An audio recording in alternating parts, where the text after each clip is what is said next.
In multiple interviews this week, Donald Trump repeatedly referred to prominent Democrats and others on the left in the United States, American citizens, as, quote, the enemy from within, unquote. And he suggested, as president, he would want to use the National Guard or military against them. Let me play some of that for our viewers. Bigger problem are the people from within. We have some very bad people. We have some sick people, radical left lunatics. And I think they're and it should be very easily handled by, if necessary, by National Guard, or if really necessary, by the military, because they can't let that happen. One of the first things you did when you joined Congress was to create the Honor and Civility Caucus. Does wanting to use the military against political opponents, would that pass muster with the Civility Caucus? That's not... Jake, you know that's not what he's talking about there. What he's talking about is marauding gangs of dangerous, violent people who are destroying public property. He talked about Adam Schiff threatening other American citizens. He's not talking. I mean, Governor Youngkin tried this with me too. That's not, he was very clear. Let me play, because he was asked about this later on, because Fox always likes to give Donald Trump an opportunity to clean it up, and he always says, no, I said what I meant. Here's what he said when asked about it the next day. It is the enemy from within, and they're very dangerous. They're Marxists and communists and fascists, and they're sick. I use a guy like Adam Schiff because they made up the Russia hoax. It took 2 years to solve the problem. The more difficult are, the Pelosi's, these people, they're so sick and they're so evil. That's what he's talking about, using the U.S. military against, not marauding gangs of Venezuelan. Wait a minute. Adam Schiff, Nancy Pelosi's husband, Paul. So let me just say, if a Democratic presidential candidate said that you and your wife were evil and that the military should be used against you, I would say that's disgusting. Well, thank you. And some have said that about us because they don't like my politics. I did not hear President Trump in that clip say he's going to sic the military on Adam Schiff. That's not what he's saying. You got two different clips in two different contexts. What President Trump is talking about is that they have been attacking and maligning him from the day he came down that golden escalator. Everybody knows that's true. In 2015, 2016, that's when this began.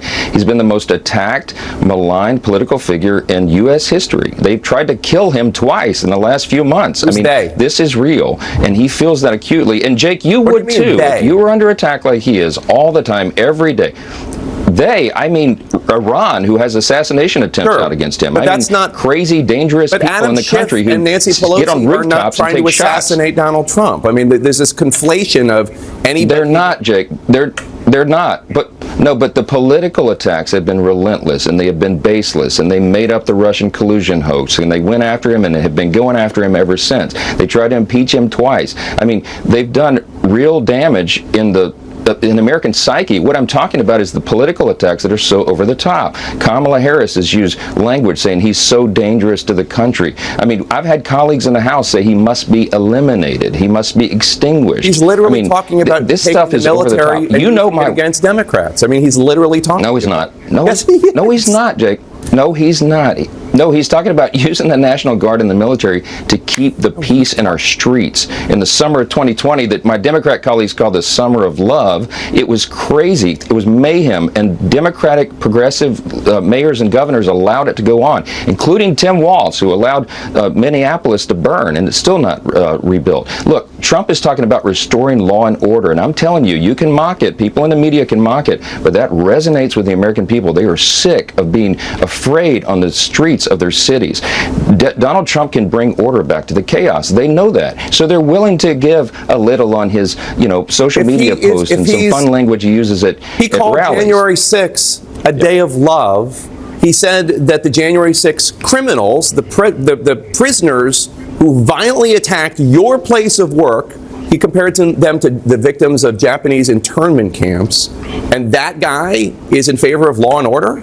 Yes, President Trump had and kept law and order. When he says at the campaign rallies that Except on January 6th. We didn't have hot wars around the globe during his administration. No, look, he's right. Russia did not invade Ukraine under his watch. Israel was not attacked viciously by Iran and its proxies because they were afraid to do so under that commander-in-chief, under President Trump.